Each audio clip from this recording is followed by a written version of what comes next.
Welcome back to Buckets WNBA edition. I'm your host, Jim Turvey. Back from a couple days off. Hadn't seen folks in a bit, so glad to be back. We're up to game 3 already in the semifinals. Kind of crazy that we've gotten here already.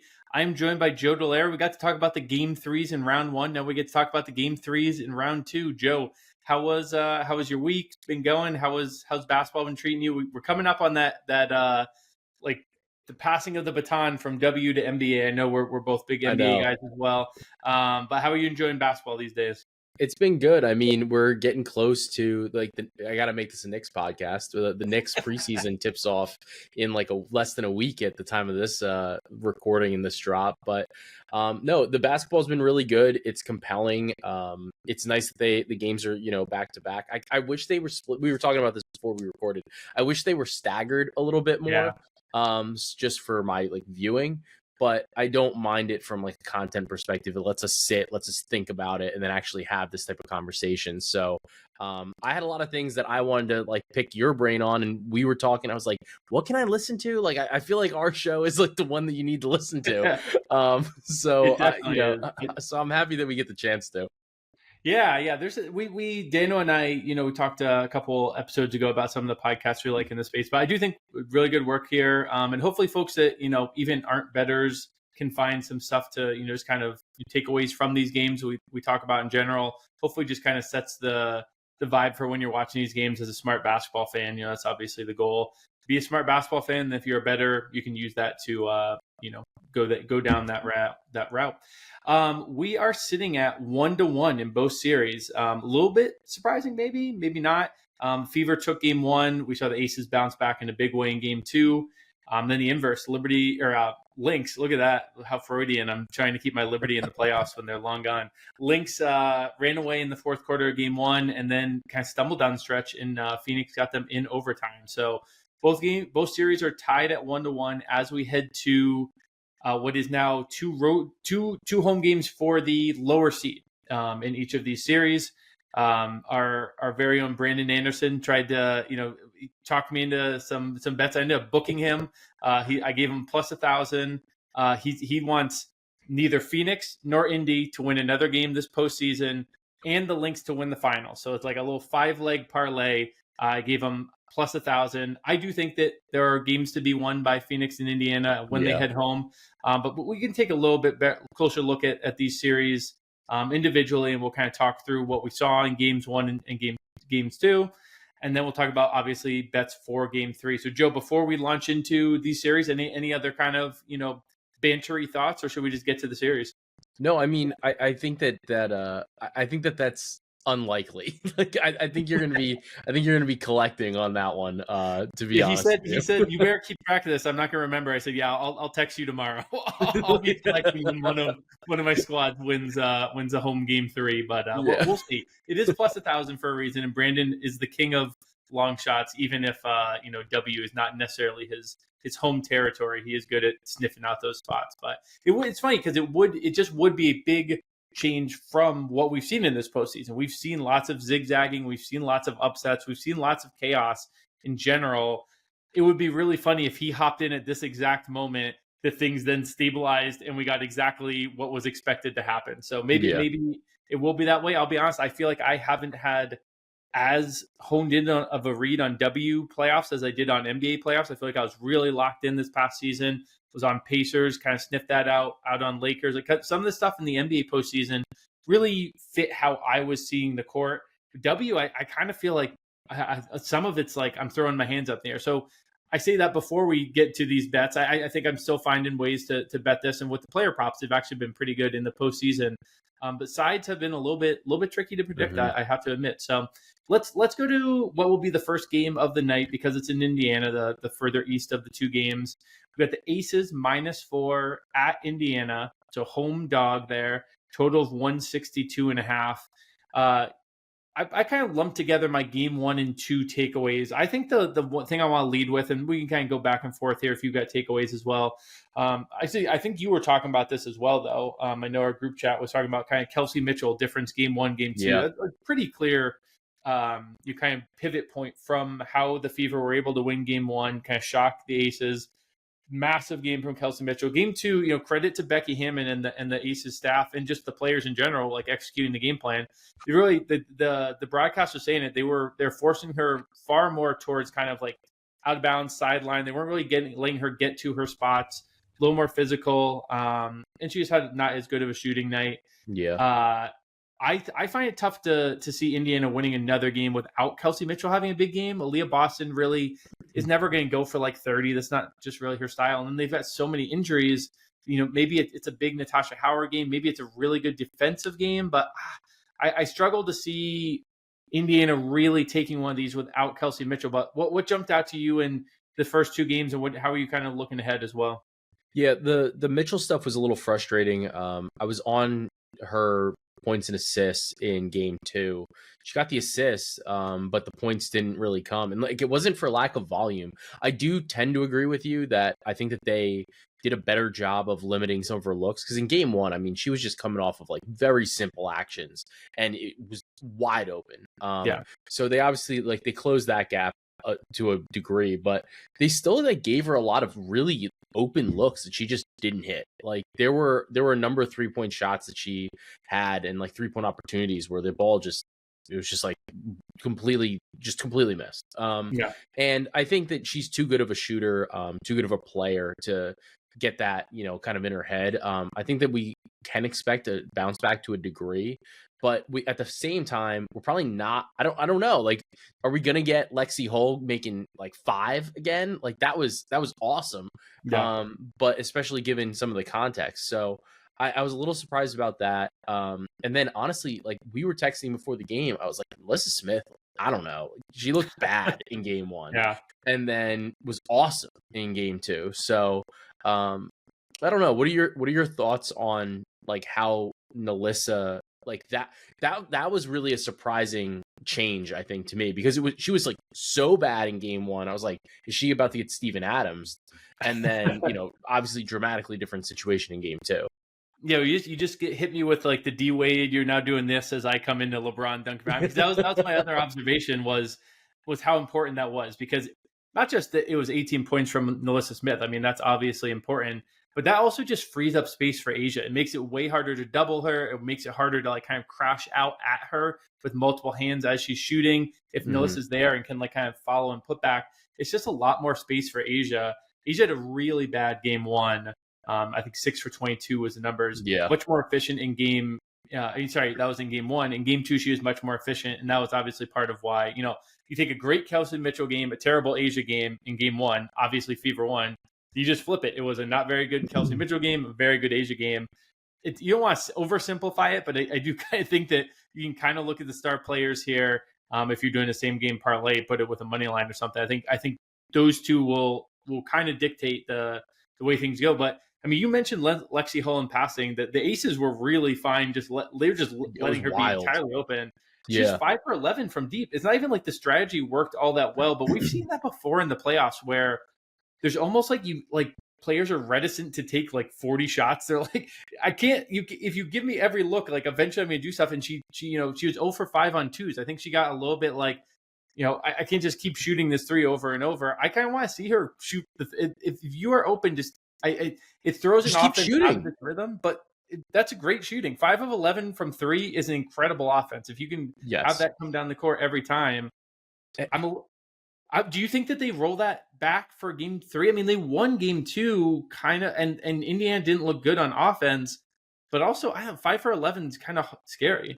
Yeah, I mean, I think that it's magnified too, because if you think about it, 5 for 11 in the NBA would be incredible, right? Like from 3-point range, it's a shorter game. So like I think it's even more impactful to go 5 for 11 from 3. Like there's fewer points being scored just inherently because it's a shorter game, fewer possessions. Like those are higher, like value, I think, than like if you were comparing it to like an NBA type of scenario. So like I think they like have to do something on that, because a lot of it too is just I think it was just bad rotations, because you would just never want to give up that kind of shot. I think it just was kind of working out because they were like, well, we're going to try to stop Kelsey Mitchell. It's working. Like anything else, we don't really care about. But like, to me, that seems like something you have to shore up. At the same time, I know that like obviously Asia, DPOI, whatever. The team defense is not good. Like, and like I think that like those types of 3-point shots is indicative of like a bad defense. Yeah. And when we think about it, like what happened in this game, a lot of turnovers, like tons of turnovers for Indiana.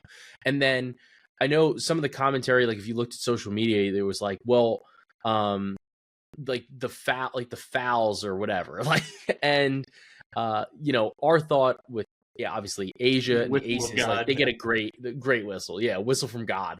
And at the same time, like Indiana still had a lot of like they drew fouls, but they didn't generate shooting fouls. So I think that was like kind of an important distinction. So I think that like that shot from Hull, they're like, whatever. If you don't go 5 for 11 and you go 3 for 11, then they're like, we're cool with that. Like that's fine. Like so. I wonder if maybe they just try to put like a little bit of pressure on her where she maybe doesn't feel comfortable. Because I don't know, you know, from Hull's perspective, right? Like, is she somebody that will shoot through a slump? I don't think so. Like, I think if she makes the first two, or you know, then she's gonna keep shooting them. But if she misses and like it's just not really there, I could see that just being like nixed, and she's like, like I can't take that shot. Like, that's not my role in this offense. That's actually a really good take. You inspired a bet as you said that I'm now seeing if I can even do, because I think you're 100% right that like the early quick start for it matters. So I'm looking to see right now if we can get a same game parlay. They don't have her first quarter points. I would have loved that to parlay her first quarter points, or like I know they have sometimes they have like yeah, it's not going to be possible. I'm trying to see if it exists. Yeah, see if it's out there, and I'll chat for a second. Oh, actually, you know what it is? You know what they'll have? I've seen they usually have like it's like in the first couple minutes, right? No, they'll have like markets, and it'll be like it'll be out there, and it'll be like a featured market, and a lot of times it'll only pop like really close to game time, and it'll be like this player will score like this many points, this many points, this many points in the first quarter. And that, I think that would be an interesting look, because I feel like I don't know if Lexi Holes will be even offered, because her points prop is only 8.5.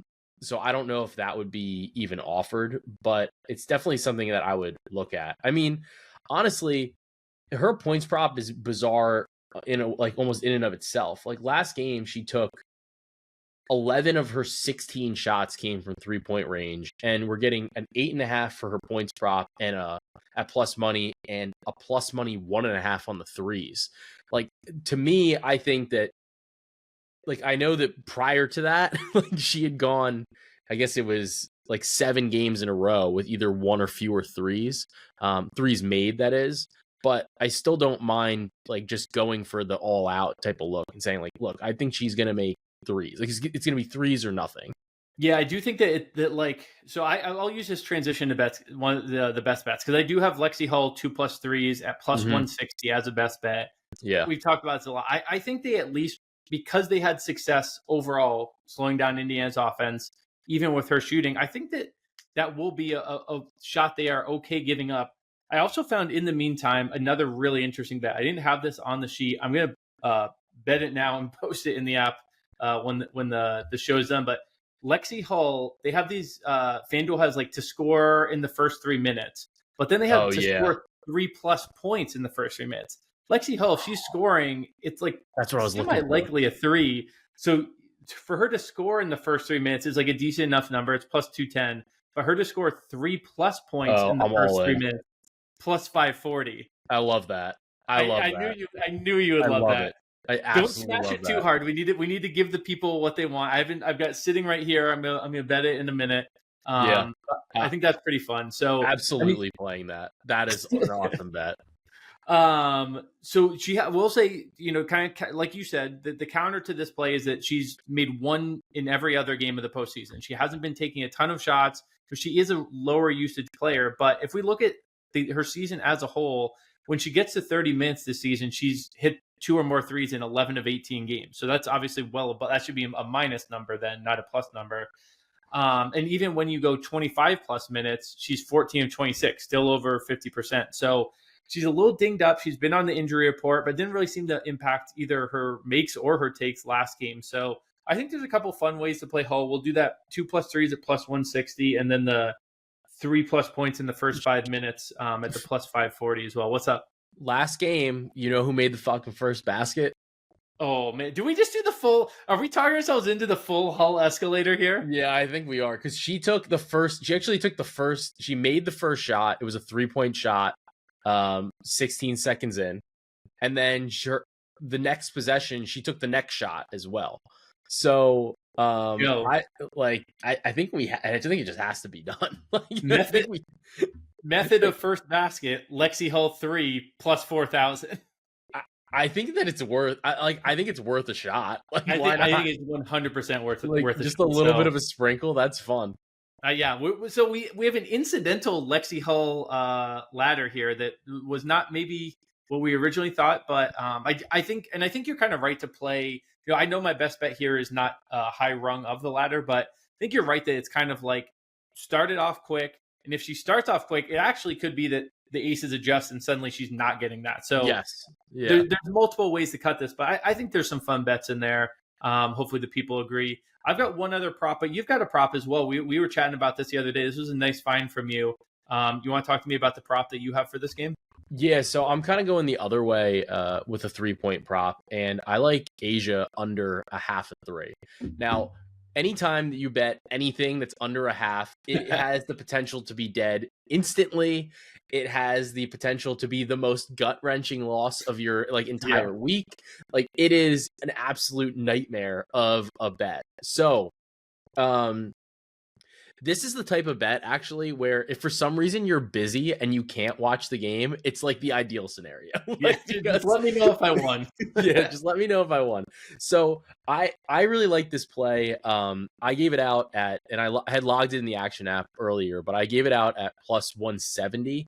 I'm not 100% sure what the best line is right now. I want to say I was seeing like plus 150s out there or so, but my thing was last game she hit a 3, and now so a lot of books have one-way markets for these, so it's a little bit harder to find. But the one-way market for the yes, like for 1+ was minus 225, and I was like, that's crazy. Like that to me, like that's just way out of line. I know that she's been an exceptional 3-point shooter when she's getting the opportunities, but specifically against Indiana, I like this look because she's only taken one against Indiana, against the Leah Boston, she's taken 1 or fewer threes in 8 of her last 9 games against the Leah Boston over the last 2 seasons. So I think anything like here in this range, I'm getting plus 170. I could win this bet. She might not even take a 3. That was my thing. And honestly, even if she does, it's probably only 1. Obviously things could switch, but this is where our Joe came in, and I was like, why would you shoot 3s when you have the whistle from God? Just drive to the paint and get fouled because they're going to blow the whistle. Like that's what they're doing with her. So I think that it's a good opportunity, especially in large part because she hit 1-3 last game, but she was still only 1 for 1. So the looks aren't there. I know that they're generally higher quality looks because it kind of is like an accident that she's open on the 3-point line, but to me, I think that the number is just out of line, and like plus 170, especially. I was like, I love this. And honestly, I'd probably play it down to like plus 125. Yeah. The only counter here is that you're 100% right. Is I think she only takes them basically when she's like really in rhythm, and she's made 14 of her last 20 since the end of the season. Yeah. But listen, Asia Wilson, incredible player, not a 70% 3-point shooter. In fact, no one on planet Earth is that. I would say she is at best half of that. And I think you're getting overbaked some of those recent makes because it does look like a change in her game, making more threes, when really a lot of it's variant. She very rarely is taking more than 1 3 a game. And like you said, in this matchup in particular, the history is that she just, really never takes more than 1. So if you're giving I would project Asia even in like clean looks and all that, maybe a 40% 3-point shooter, you're getting plus money on something that seems like it's, likely to be in the one field goal attempt range. I like this bet as well. I joined you as soon as you texted about it. Like this, it's just, I think it's a fun bet. Like it's obviously a little bit sweaty, but I think it's Super also the way sweaty. Indiana plays defense, right? Like they're just never going to really leave her alone. And they're really good 3-point defense as well. Yes. So I think it's a good spot. It's going to be sweaty, but whatever, sweat with us. Come sweat with us. Sweat with us. Slogan of the show. Right. I'll do my other prop quickly because we've actually spent a fair amount of time on this game now. This is more of a lean for me. This is Odyssey Sims over 10.5 points. She's been great this postseason. Last 3 games, she scored 17, 18, and 15. The 2 games against Vegas were a 17 and 18. Field goal attempts the last 3 games have been there, 13, 12, and 15.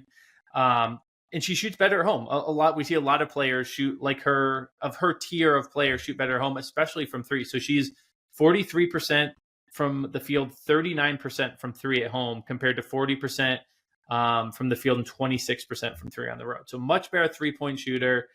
Again, this one is more of a lean just because I do think that if she gets hot early, I think that's like a pretty easy person to key in on. But if you have some Odyssey stuff and some Lexi stuff, it's pretty easy to see potentially one of those coming home. So you could even do it as like Odyssey 15 plus, Hull 2+3s, and like figure that one of the 2 of those at plus money is going to come home just because there's only so much the aces can stop. So we'll get to the second series here. Actually, do you have any final thoughts on this series, Joe? Or I think it's decently likely that this goes 5 games. It wouldn't shock me. I think it's very possible. And I think you can actually get that at plus. I think it's plus money for 5 games. I think it's like plus 120 ish or plus like 110. Oh, really? Yeah, like I really don't mind that because I think it's functionally, I guess, Fever plus 1.5. Oh, but like theoretically, it's because I was like, how is that possible? Because the money line's like plus 140, but there's a possibility the Fever win both games. But I don't think either of us see that happen. No, but like you can get it's because series total games 5 games is even money right now. Wow. And I really don't mind that, especially when Fever plus, yeah, it doesn't make any sense honestly because Fever plus 1.5 is minus 170. So they're baking a lot of possibility of Fever winning 2 straight games at home, which I do not see. I think that's unlikely. So yeah. I think 5 games is a decent bet. Do you mind if you're right there? Do you have it? What is the other series to go 5 games? Yes. So it's weird. So I'm kind of line shopping this as we do it on both on a couple different books. So I've got in exact games on DraftKings, we've got plus 110 for Vegas and Indiana, and then for Lynx Mercury we've got plus 100 there. And let's see, the odds are, if you get better than plus 100, if you can find better than plus 100, so you're going to profit if either goes to game 5. I really like that. If you can shop that around, so you're getting plus 100 on both series, or for Minnesota on both books. Okay. And then Aces Fever, you're getting plus 110. I wish I was even like plus 105. So you just like guaranteed like. Oh yeah, like you could arbit a little bit. Yeah. Okay, great find there. We'll talk Minnesota Phoenix in a second, but real quick, NFL season is officially underway. To get the most out of your award-winning Action Network app, you'll need to be an Action Pro subscriber. Only Pro subscribers get real-time pick alerts from experts like Brandon Anderson, Stuckey, Joe, myself, the entire Action Network team. Plus, you get access to pro projections powered by Sean Kerner and the predictive analytics team. Celebrate football's return. We got a special offer. Just go to actionnetwork.com/pro. Get $20 off the annual price with the promo code Buckets20. So don't miss out on the best bets at the best prices. Visit actionnetwork.com/pro. Use the promo code Buckets20 to get $20 off a year of Action Pro. All right, let's dive into Minnesota Phoenix here. It's very similar spread. We have Minnesota -4 on the road again, total 158.5, so a little bit lower here. Like we talked about, this kind of a weird series here where it was a really funny flip. Game 1 was like super even through 3 quarters, and then it looked like Phoenix kind of ran to a wall. Minnesota dominated the 4th quarter. It kind of looked like, okay, this is Minnesota. This is the best team in the league. Game 2, came out that way too. They were up 16 at the half. They're up 8 going into the 4th. They're up 5 with 47 seconds. Phoenix really turned up the grit level and they got it done in Big overtime. time. I thought Alyssa Thomas kind of took it to Fee, if I'm being honest. I know Fee, like, she doesn't respond like necessarily with, in the same style as Alyssa Thomas, but I didn't love that the Alyssa Thomas was pushing around. Like, I'm not saying I didn't love it. I genuinely loved it. It's like incredible TV. If I'm Minnesota, I think Fee has a response. I'll say that. But in that moment, it kind of looked like she got big bodied by AT. And we always give the Liberty a ton of crap for really struggling in like close games and kind of not having that dog sometimes. The Lynx lost the finals to Liberty with a lot of close games. If we're on transitive property, if the Liberty struggle and like kind of don't have that dog, what does that mean about the team that they actually beat in the finals? So Yeah. I don't know if if that's actually a thing. It was just a thought I watched. I thought as I watched that game. I have a similar feel here for. I kind of think this goes 5. That's why I really was intrigued by that future we were talking about before doing the football breakdown there. But what were your takeaways from game 1 and 2 as you watched what I think is the most fun series of the playoffs so far? Yeah, I mean, I'm not gonna try to like pretend that I'm, like a better basketball mind than Cheryl Reeve, right? But at the same time, we were talking about it while the game was going on, and I was like, this like feels like way too long to leave your bench in, because Phoenix was just like continuing to chip. And it was like by the time they put Fee in, I think they were only up like 2.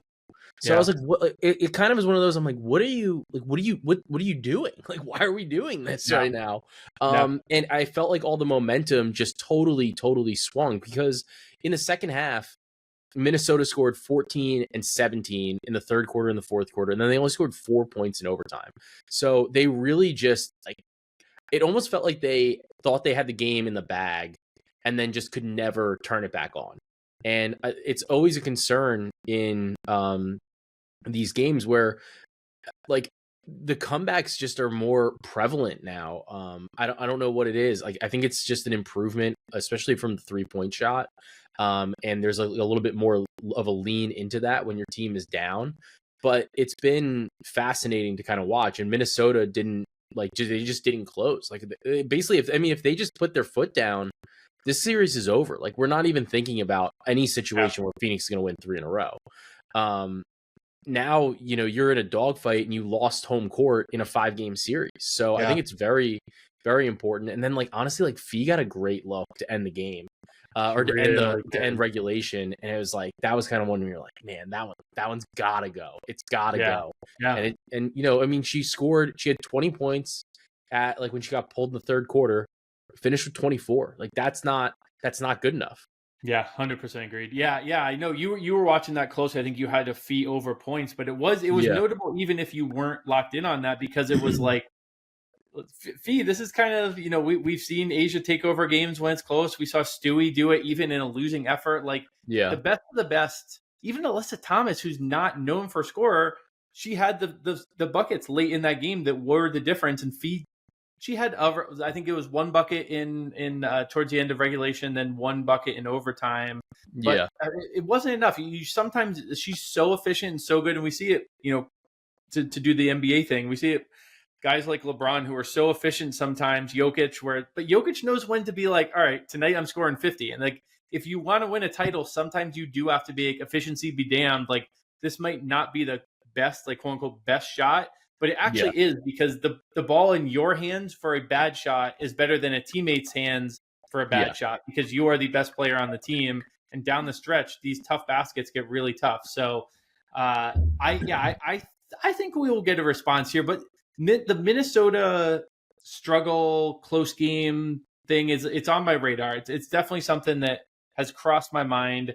And listen, Phoenix is an awesome home court.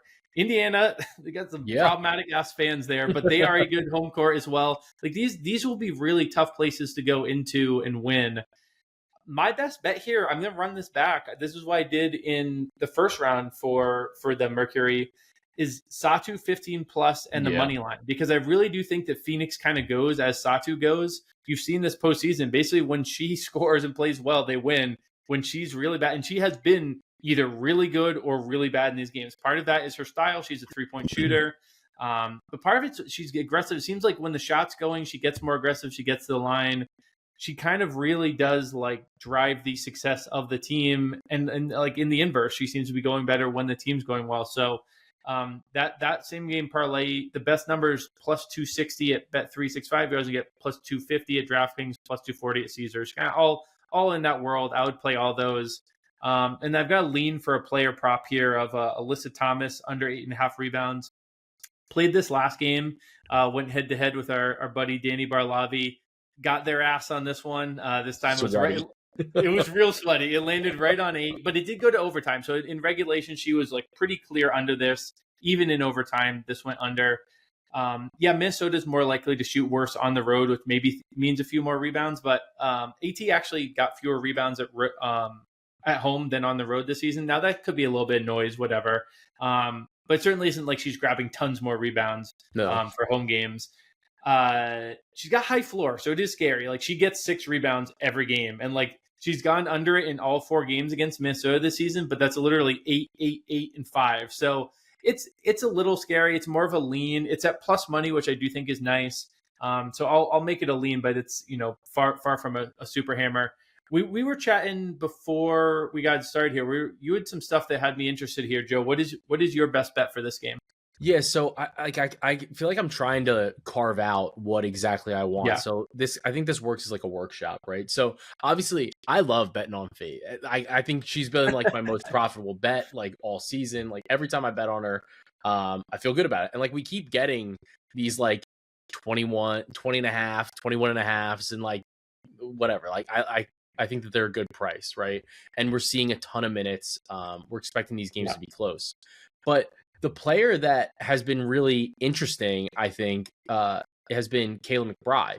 And her points prop is at 15.5. I think there's some 14.5s in the market. I think I would prefer actually the 18.5 points plus assists if I had to pick between the two of these, just because I think assists a lot of times are like a usage type of stat. It's just like, are you out there? And she's played now in these games 38 minutes and then 42, like almost 43 minutes in the overtime game. Yeah. And then in that last game against the Valkyries, she played like almost 40 minutes too. She played 38 minutes. So I'm like, are we seeing a trend up? Like, is this something that we should believe in? She's taking so many threes. And like, I think that they kind of need that. And like, if you are kind of put Alyssa Thomas on Fee, is she just the player that's going to have to take shots? So I just think the lines are high just generally for her. But do you have any thoughts on, like how she's fitting in right now into this rotation? Yeah, I really like this look. And I like the 14.5 for points if you can get it. But then if you can't get the 14.5, I like joining you on the points plus this. Yeah, I think this is a great look. You mentioned, I think she had 8 field goal, 3-point attempts in game 1, 9 in game 2. But I think you mentioned the biggest thing. It's the minutes. I mean, 38 minutes a game is bananas. That's like, it's kind of hard for books to really like adjust to that because like as someone who does this on a day-to-day, it's very hard to type in 38 as a projected minute number, even if we're consistently seeing it time after time. It's just such a big, like you get into foul trouble, you could twist an ankle and be out for a few minutes. It's hard to do that. So if we think that she actually can get to 38 minutes again, I think there actually is a lot of value in her overs here. Yes, she'll be going on the road. It's Kayla McBride. Like I think shooting impacts like, kind of like periphery players, role players. Kayla McBride's not a role player. Kayla McBride's an all-star. Kayla McBride's a really outstanding player with a history going on the road and having big games. So I'm really interested in this. I'm going to join you on this as well. She's playing more minutes than Fee. Yeah, she's 100%. She's literally their number 1 minutes player right now. Yeah. It's crazy. Yeah, I really like this as a look. Joe, any final thoughts? We only really did the 2 games, but chatted here for about half an hour. I think there's a lot of takeaways from the first 2 games that I hadn't gotten on to chat about, and then obviously a lot to be excited about as we get to these game 3s. We'll have game 4. We won't get to chat before them, but obviously keep an eye out in the Action app. But we'll probably we'll be back to cover, hopefully a game 5, which means I get to cash my bet from Brandon, and it'll just give us more basketball. But any final thoughts here, Joe? No, but I think we're going to be seeing some games on Tuesday. So I that's think what we I might. think. All right. Well, on that note, if you'd like to tail some of the bets we talked about today, look for the quick slip link in the episode description. We will be back. As I said, we'll be back next week. I believe it's a Tuesday slate of games. So if we have a game 5, we'll be there on Monday night. If not, I might still do an episode. Might try and do like a mailbag question or a mailbag episode or something. We'll chat behind the scenes, and I'll make sure to push out on socials if we're not. But expect the normal episode on Tuesday. So make sure you're subscribed anyway. Get those notifications as they come in. Then you don't have to worry even about that, so you never miss an episode. Download the award-winning Action app, as noted before. If you're watching on YouTube, like and subscribe. That's always very appreciated. Rate and review if you're listening to it as a podcast. My thanks to David Payne on audio, Gifford Gould as always. For Joe Dellera and myself, let's get buckets.